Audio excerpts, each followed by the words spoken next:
Season 1 of Written in Stone, the 1990s, is supported by Tension Climbing, wooden training tools designed with purpose in Denver, Colorado. Use the code STONE, that's STONE, to get 10% off of your next purchase at tensionclimbing.com and to let them know that their support for this show matters. Not valid for tension board sets, hardware, or gift cards. Cannot be combined with other offers. Tensionclimbing.com. Mastery over success.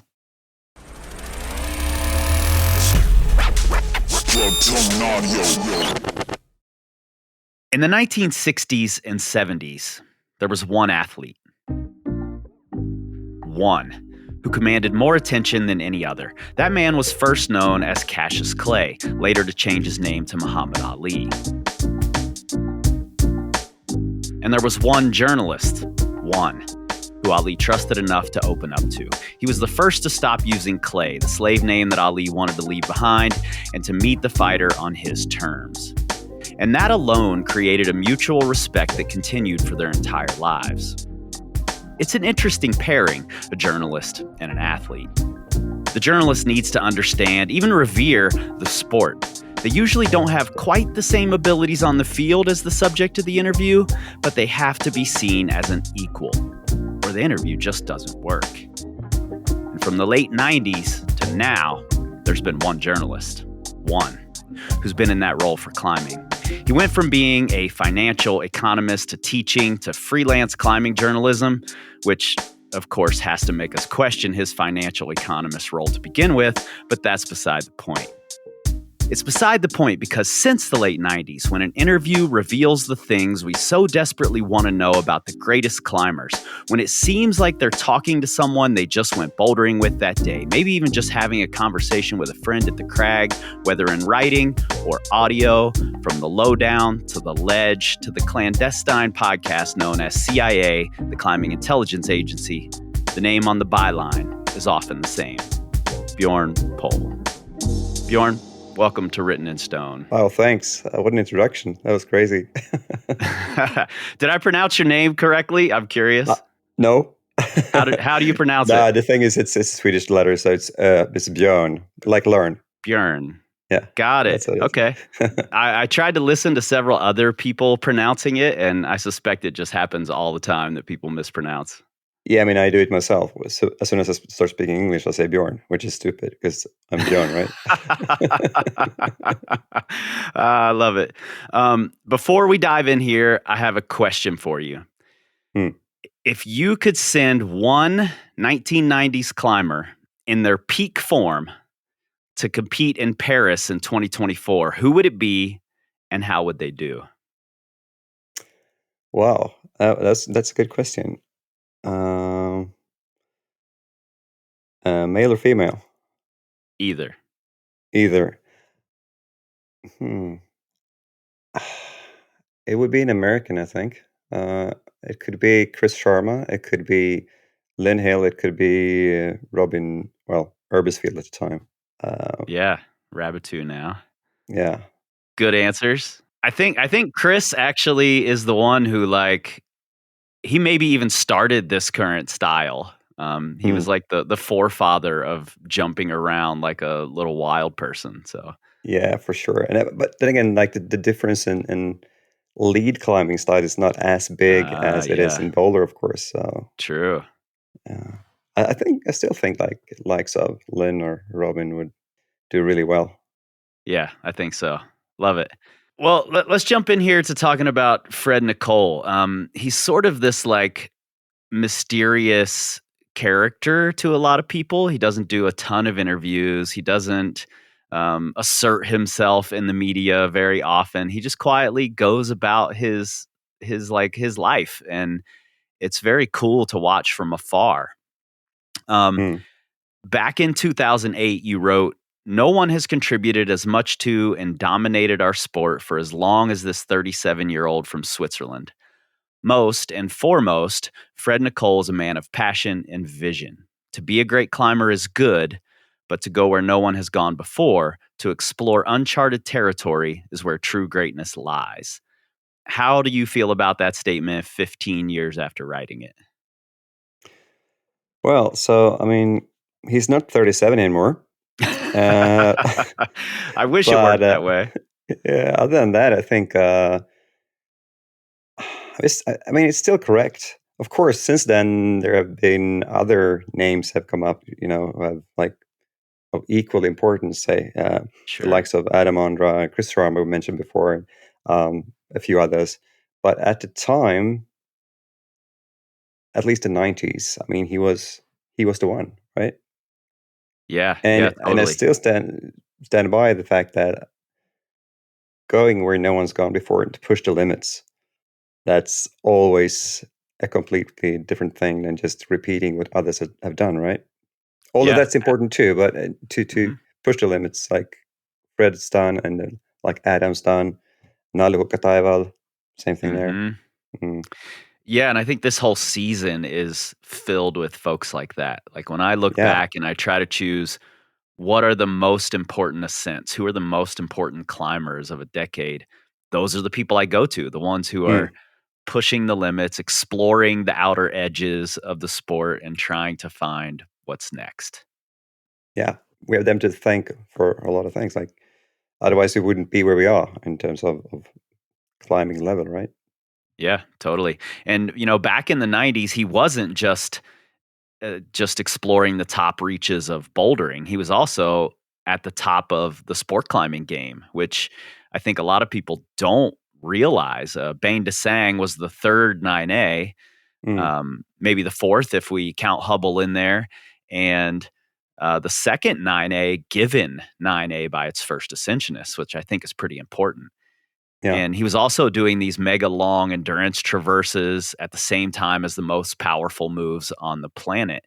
Um, is Adam Ondra the like modern day equivalent to that, or is there an equivalent?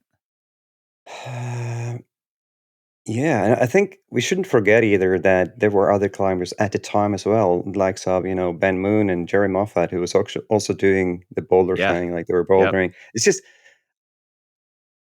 It's like back in that time, they didn't really, you weren't a boulder or a sport climber. You were a climber, right?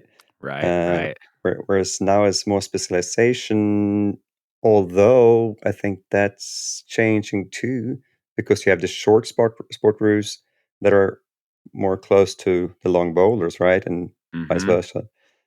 And then you have like the 50, 80, 100 meter rigs, that like project, like the BIG, Flatanger, for example, that. Yeah. Uh, so I don't know if it's makes any sense to draw the line between boulders and sport climbs really, or if it's more the length of the rigs. I don't know. Yeah. It's cool to watch right now. Like, the lines are being blurred more than ever, and I Mm, think the athletes are really embracing it in a way yeah, similar to what was going on in the 90s where they didn't yeah, really make a distinction, like we see Stefano trying the hardest sport climbs on the planet at the same time as he's trying the hardest boulders on the planet. yeah. I think that's a really cool thing to get to watch. And right as we speak, Will Bose is down in Arco Yeah. trying to red point Excalibur, Stefano Gisolfi's 9B plus route, which is actually just a couple of moves longer than Alphane, the 9A boulder Yep. in Ticino. Yep. So yeah, Yeah, I that's live pretty in a cool. climbing area where, Wild Iris is one of my home areas, and one of the defining characteristics is like the longest routes are 15 to 20 moves long. Mm. So they're basically just long boulders. In fact, just the other day I was climbing on a sport climb and I said, "This is the first time in almost a year and a half that I've felt like I'm sport climbing and not just bouldering on a rope." Mm. There is a different feeling to it, but it's because I've only been doing these little short things for so long. Um, I think it's just fascinating that Fred was at the top of that game as well, and a lot of us don't put him in that bucket. We tend Mm. to like create these categories, like Fred Nicole is a boulderer, and um, who Adam Ondra is a sport climber, but that's not necessarily true. Most of the top end climbers do it all. Yeah, sure. And I also think that back in the 90s, it was also, I mean, and we talk about Fred here. At the time, there wasn't much information about Fred, right? It wasn't. We didn't have social media. Well, it's not that he's super active on social media, but I mean, you heard something, you heard rumors, you read something Right, in a right. magazine that about something that happened somewhere you didn't know about like 6 months ago, and so this, it becomes like Chinese whispers that grows the Yeah, characters as well. So the Fred Nicole human becomes the superhuman, becomes the superhero in a sense. Um, and Fred is very, very human. He's like for sure right, that right. yeah. I think that's interesting. It turns into, since we had so few stars back in the day, they almost turn fictional, you know? Yeah, and that's sort of why I'm not bringing on those voices in this podcast. Like, when I tell a Mm, story about Ben Moon, I'm not trying to interview Ben Moon on the podcast.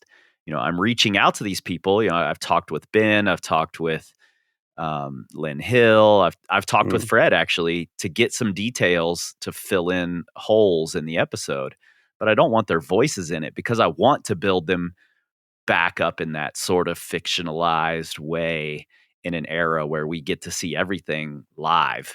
yeah. Oh, that's good. That's good. Oh, Would be. I've never heard an interview with Fred though. Have you heard one like on a podcast not on or? a podcast, I don't think. In the research for the Fred episode, which my friend Riley Rush did most of the writing on, and then I added some things into it.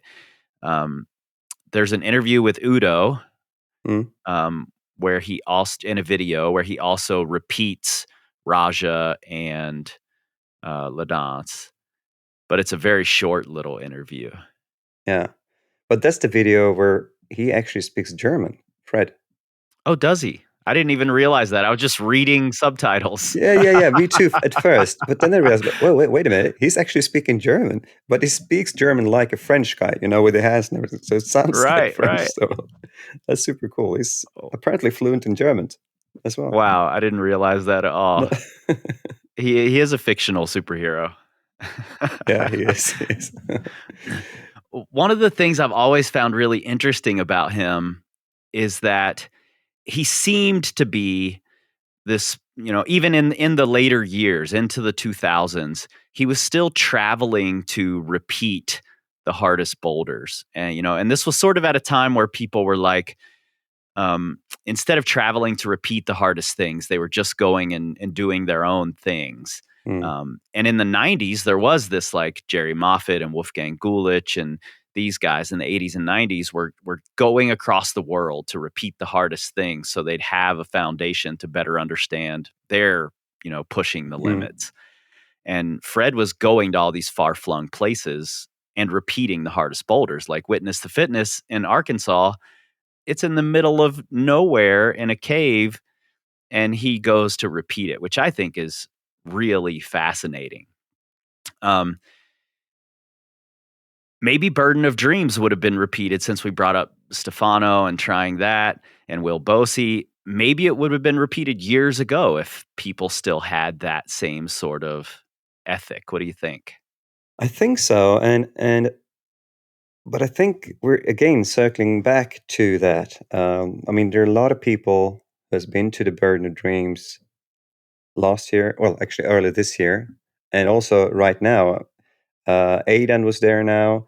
Simon Lorenzi is there. Was a young French guy. Sean Rabotou was there. Hmm. Um, Yannick Floe was there. Like so, it is happening again. That they're actually starting to go and repeat the hardest stuff, which I think is great. I know Will is going over to the States to try Sleepwalker. Oh, Um, nice. so so yeah, I think it's been like that, but the pendulum is swinging back, I guess, to going around repeating Fred style. It's Yeah. which is awesome. Yeah, and maybe that's a product of just not having as many boulders, back in Fred's day that were Mm, around that top level. So you had to travel to find those hard things, or they thought they did. Um, But on that same line of thought, it's nearly impossible to gauge the difficulty of what you're doing if you aren't spending time repeating those hardest things from everyone else. Um, and that makes me wonder, have we placed too much emphasis on the first ascent and driven people away from the repeats? Maybe, maybe. What was the question? Have we driven people away from repeating? Yeah, by putting so much emphasis on the first ascent, like Yeah, maybe. Yeah, this you and I both think moving into new territory is such an important part of this. So that's true. is all of that sort of mindset pushing them away from going to do repeats? Yeah, like first ascent is a contribution, whereas the repeat is not. And if you, Yeah. but I think it is for sure. Like the Mhm. validation of something is almost of equal importance, of course. Yeah. I'd I say. think so. I think it's a contribution also in a much like, I won't say a smaller way, but in a harder to see way, in Mm. that it allows us to consolidate the grades in a better way. And this is a conversation that's going to happen forever, right? Like we're going to be debating grades Yeah, forever. But the more those top climbers repeat the grades, the better they can understand where the boundaries of those grades are and how to get past that boundary. yeah. And another thing, like Fred put up the first 8B boulder and the first 8B plus, right? But if you Yeah. are the first to put something up, like the first Raja, for example, isn't it by definition correct then? Sort of. I mean, if it's harder than Yeah, everything else, yeah. yeah, because yeah, Yeah, I have this debate in my head that's been going on for a while, and I just worked on an episode that's like Hubble versus Action Direct, which was the mm, first 9A, right. and going around all of the thought processes that you have to go through to decide which was the first. Mm, So, yeah, I think it's tough to say. You can take the stance of, yes, the first person to say this is the grade, that's where the line is drawn. But then you have to look at something like Akira and say, was that 15B? Or was he just doing the harder sequences? And, there's so of many course, different yeah, ways you yeah, of could course. go. Yeah. No, of course, and like grade is not the same. Like difficulty is never the same for two different people, Right. right? So, Yeah. but still, I mean, as far as the gap goes, like how much harder is 8C plus than 8C? Well, I think it's this much harder. So, Yeah. and since this is the first one, okay, that's how much harder it is. That's how Yeah. the big.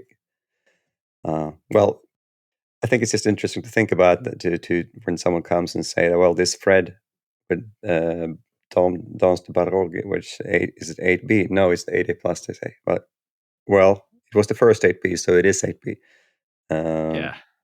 But that You had a great interview with Dave Graham years ago on the ledge, right, that I think is up on the CIA feed now. Is that correct? it is, yeah.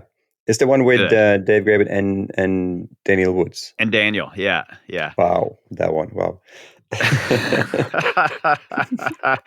Well, I'm curious, like Fred put up Dreamtime, which, that hasn't happened yet in the 90s. So I haven't told that story. I will once we get to the 2000s, I'm sure.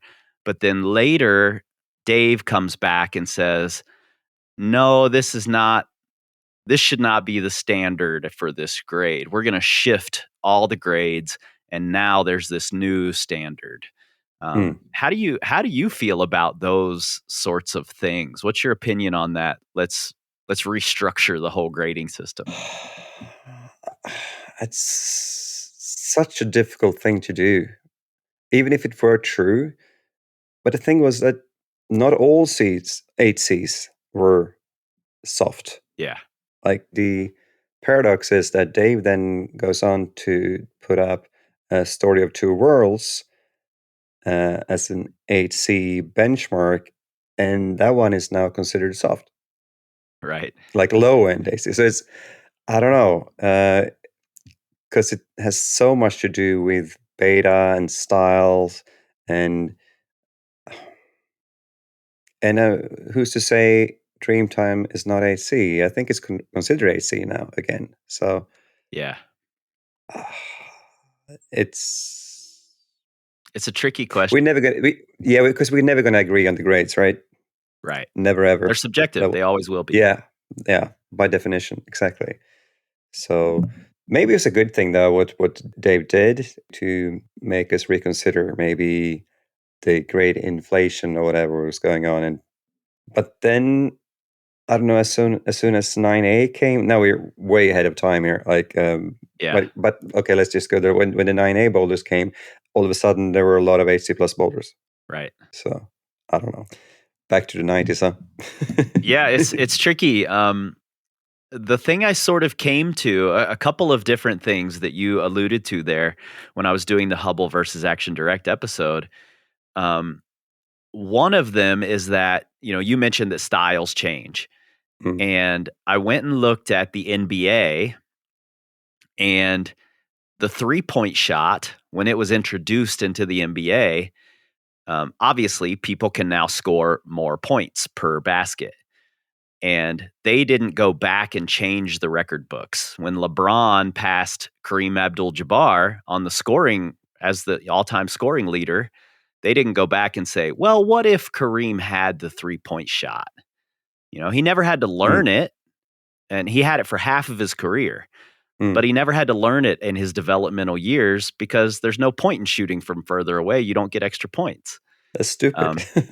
Yeah. So it's really fascinating to see what other sports have done when like the rules change or when their way of scoring changes. Yeah. They haven't gone back and amended the record books like we really want to do. Yeah, we go back and okay, so this first 8B flash turned out not to be an 8B flash, for example. And yeah. Yeah. And I think the other part of that is that what you said, maybe it's good that Dave did that and, brought that into focus for us. And I agree, because I think it really highlights the subjectivity of grades. Like, oh, here's this amazing climber, one of the best climbers we've ever seen, and he doesn't know what grades mean any more than the rest of us. No. So it's just going to be subjective for everyone for all time. And we can all give our opinions and try to have an intelligent conversation about it. Yeah, and to me, that's one of the great things about climbing or climbing culture, the Yeah. ongoing discussion about grades. Totally. And, speaking of grades, have you read the Ben Moon article from the 90s it was in On the Edge magazine, and he questions the resumes of pretty much everyone climbing at the top level at the time? No, I don't think It's so. fascinating. I'll have to send you this PDF. Yes, please. In it, he questions Alex Huber, Gilbert Tribou, Fred Nicole, and he doubts that their grades are correct because they don't have, at the time, a track record of hard repeats, he says. And the fascinating thing about the article is they allow everyone to respond. They get a letter from Fred, a letter from Alex Huber, a letter from Gilbert Tribou. And I thought Fred's response was amazing. So I'm glad you haven't read this, because I want to read a piece of Fred's response to you and get your take on it. Because Fred is so quiet and humble, I loved this response. I think it's good that Ben wrote something about overgrading. But what seems strange to me is that he didn't mention any previous track record of repeats at the highest level. In Switzerland, where I live, I repeated nearly all the routes around 8C. I was the first Swiss to do an 8B+, 8 8Cs, an 8C+, a 9A, maybe the first in the world to do an 8B boulder problem, an 8B+ traverse, and an 8C traverse. During my trip to the USA, I also opened or repeated what seemed to be the hardest boulder problems in the US. In Waco Tanks, 8 problems between 8A and 8B. Yosemite, Dominator, graded 8B by Ben Moon, and I think it's 8A+. In Fontainebleau, I was the only stranger to my knowledge to open an 8A boulder problem, Karma. And as for Bain de Sang, I still think it's worth 9A, even though it was and still is to be confirmed. I accept that the route could be downgraded, but only by the person who repeats it. This has always been the rule, and it has to remain. I did my first 8B+ when I was 16 years old. I'm 25 now, and I think I've gathered enough experience to propose a grade. Good one. That's a perfect response, isn't it? Yeah. Yeah. I think it's I love that Fred's just like, here, let me lay out my resume for you since you put it Exactly. in doubt.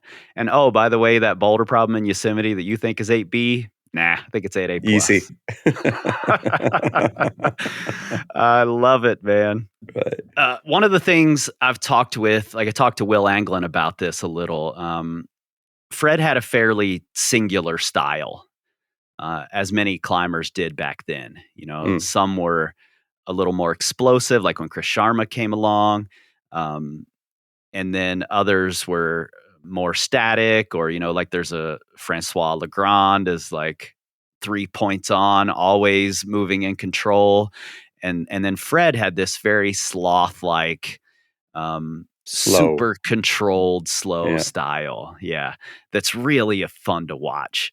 Mm. And what I'm wondering is, do you think, in your opinion, since you've watched so many of the top climbers climb at this point, do you think styles have become more homogenous? And if yes, what do you think's contributed to that? And is it a good or bad thing? I think I could go either way. I think I don't know. It depends what you mean by style. I think if you look at today's best competition climbers, they master all styles. Yeah. I don't know if that's a style, but I mean they can climb whatever style that's necessary to which I mean that's what competition climbing is about, to master everything, right? Whatever's thrown at you, you suppose Yeah. you must be able to do it. So that's competition climbers. I think outdoor climbers, if you're really going to push the grades, you have to find your style. Like Mhm. Dave Graham has his style, right? Right. And it goes out of wizardry and small crimpers and knee bars, right? Yeah. Uh, Before you go any further, I love that we have all just agreed to use the word wizard when we talk about Dave Graham. but that's what he's doing, right? Wizardry. Yeah, for sure. Yeah, yeah, Absolutely. yeah. So I think outdoor climbers definitely have their styles, and I don't think that's necessarily changed. It's just you adapt it to the kind of climbing you're doing, and Yeah. the area where you are, I suppose. Mhm. So it's almost like Bruce Lee's Jeet Kune Do, sort of this style of no styles where you're just adapting in the moment to what's thrown at you. Be like water. Be like water. Yes, Yeah. exactly. We tend to hold roots and boulders as the legacy of a person, you know. But ultimately, I think those are more of a product of what the real legacy is. So I'm curious, from you having reported on Fred in the past and having, you know, watched as he redefined what bouldering is, what do you think Fred's real legacy at this point, his lasting legacy Mm. is? It's actually where we started, uh, pushing the no, actually not the pushing of grades, because that's there will always be someone pushing grades, but the mindset of going where no one's gone before. Mm, That is the legacy, to not be content with just climbing as hard as someone else, but to really explore for for the sake of exploring, not for the grade, but for exploring what's actually possible for me. Uh, yeah, I think that's, and also, I mean, we shouldn't forget that he's developed so many bouldering areas around the world, opening up climbing for so many people. Um, that's because most people don't climb 8B, 8B plus, 8C, and right, but they go right. to the areas that he has helped developing. So Yeah, I I don't think climb that's those his legacy. grades, but when I went to Waco Tanks for my first time, it was like, show me to the Fred boulders. Mm, Like I wanna climb the Fred boulders. Like that's my yeah, first task here, is find a few Fred boulders I can do. And it just feels so cool to be able to follow in those footsteps. yeah, and just also to see those. iconic, inspiring lines that Yeah, you probably can't climb, but to just see someone's climb that, Fred did that. totally. Yeah, I Yeah, wanna go and look at it, even if I can't do it. yeah, like Dreamtime. Wow, have you been there? Yeah. I haven't. Oh, you should go. That's such a beautiful block. Yeah, I want to. And I haven't been to Waco, so Well, you should. We'll yeah, trade trips. you should. Have you have you met Fred and climbed with Fred? Have you, watched him I climb? Yes, just by chance, I actually bumped into him in. I was going to sort of a local bouldering area here for the first Mhm. time. Hadn't been there. Walked through the woods, came to the block. Hey, Fred Nicole. Here Really? in Sweden, yeah, outside of Uppsala in Sweden, yeah. That was kind of weird. I had met him before though at trade shows, and I'd met him after as well. But to watch him climb, well, that was an honor. Yeah. Is it now I'm curious, was it like a well-known spot? Is it just a little kinda local backwoods kind of a spot? What was it like? It is. I wouldn't say it's quite a small spot. It's like super good quality. It's like Ticino's quality, I'd say. And he was there because he was there with a friend, Swedish guy. So he made a trip here. I think they went to Åland, the archipelago between Sweden and Finland as well. Mm. So he was passing through there and checked out the area. I think it's cool that that's one of the best things about climbing, right? That you could just go to a local little small bouldering area and bump into who's arguably and I don't think anyone would argue that he's one of the most important climbers ever, and you can Yeah, just bump into the guy. yeah, because he's also just a climber, Yeah. like any of us. And that's the beauty of it. Like he's this icon, this living icon, and at the same time, he's just doing what you or I would be doing. Yeah. He's just doing it better, but He's doing it much better than I ever have or ever will. yeah, yeah. Um, and I think that's what made him like a secret weapon for people back in the day, in the 90s when it was like Todd Skinner discovers the potential of bouldering in the Rocklands and Todd Skinner setting up camp in Waco Tanks and he's like, I'm going to call Fred and get him down here because there's no sense in me keeping these projects for myself. I'll never climb them, but Fred's going to, and he's going Yeah, to open new doors for everybody. and that's awesome. Yeah. Well, since the Legends Only comp just happened, Mhm. and you've been asking this question on the internet for the past few days, I want to know from you, what does legend mean to you? uh, what does legend mean to me? A legend is someone who has made a difference to people in a good way, um, like an extraordinary way, I suppose. If it's legend, um, well, you have to also, of course, have a certain level. You have to be, you must be one of the best at what you're doing, but you can't be an asshole. Or we can use some revisionist history and write over the asshole part in some cases. Um, Yeah, but yeah. it certainly does not seem so in Fred's case. There's a local climber here, BJ Tilden, made a little film years ago that I don't think he ever put on the internet or anything. But I have a copy of it, and it's them in Waco. And one of my friends, Leif Gash, is trying this boulder, and Fred comes walking up and sits down with Leif, and he's just like, "Oh, you have to try like this," and he's sort of explaining to him this existential way of approaching this move. He's not Mm. giving him beta. He's not saying put your Mm. foot here. And Leif is just like, okay, okay. And then he pulls on and does the move. And And it's so cool to watch because Fred's just like this Yoda character sitting there speaking in riddles, and it works, you know? That's amazing. That's a good story. Yeah, it's very cool. Yeah. Yeah. Well, Björn, your reporting and your podcasts have been such a massive contribution to climbing culture, climbing history. Um, and it means the world to me that you took the time to sit down and to chat about Fred.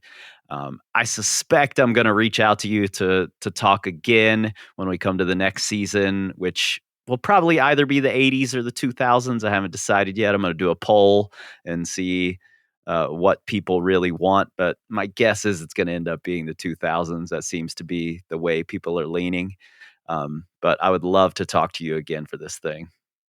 Thanks, man. And I think probably also 2000s is a better idea because 80s is, while it's so super interesting, that's like saga territory. It's like It really it is. it is.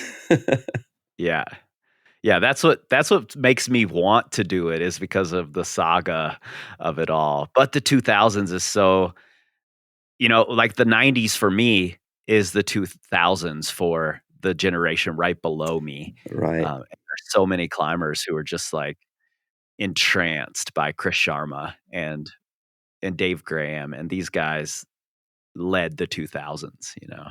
The closer to now you get, the more characters there are, right? Too many Totally. to choose from these Yeah. days. Easier back in the 70s or 60s when they had like 3. Mhm. Yeah, exactly. I could do the 80s all about Jerry Moffat.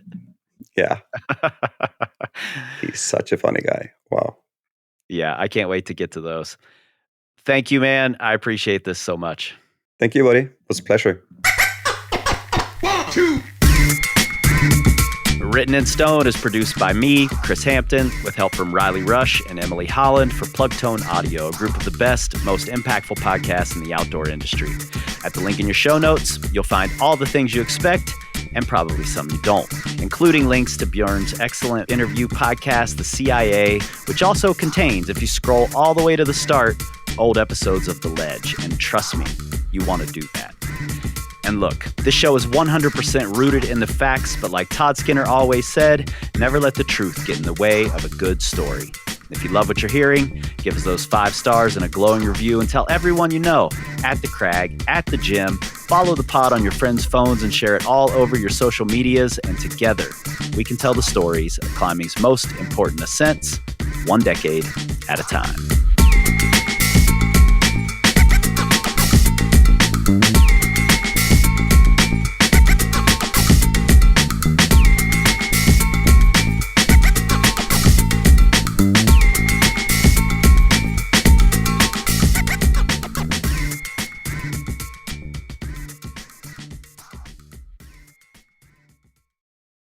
Stoners, thanks for being here again. And we've got another one coming in 2 more days on Friday. I chose Friday's guest because while researching this episode, Riley did a lot of the research, but I was also digging into some of these things, and I want to understand, even if Riley's writing the episode, I need to understand the boulder or the route or whatever it is. And a lot of this stuff I've just built up in my head over many, many, many years. But I watched the video of this woman climbing La Danse des Balrogs so many times. I don't know, 100 times while preparing for this episode. And saying Balrog reminds me of something. I thought this was really funny. I got a message from somebody who was like, the Lord of the Rings references make no sense. They shouldn't even be in there. And if you're listening closely, the Balrog is actually a demon character in The Lord of the Rings. That's what Fred is referencing in the name of his boulder, and that's where those references came from. Anyway, this is my art project, so I appreciate the feedback, but I'm going to do me anyway. All right. I'm obviously in an ornery mood. I don't think I've ever actually used that word. I heard my grandma say that word when I was a kid. I don't think I've actually ever used it, but of course she's from Kentucky and just pronounces it ornery, which is what I thought it was for a long time, and maybe that's still the better way to do it. I don't know. It's one of those words, though, that I see it in my head as I'm saying it, and I have to sound it out. I've done that with facade. I've actually said facade because I can see the word in my head before I say it. Interesting problem. Anyway, I'm in one of those moods, so I should probably get off of a microphone. Not the best place for me to be when I'm in one of these moods. I will see you again in 2 days, and I might have some big news for you come those 2 days. All right.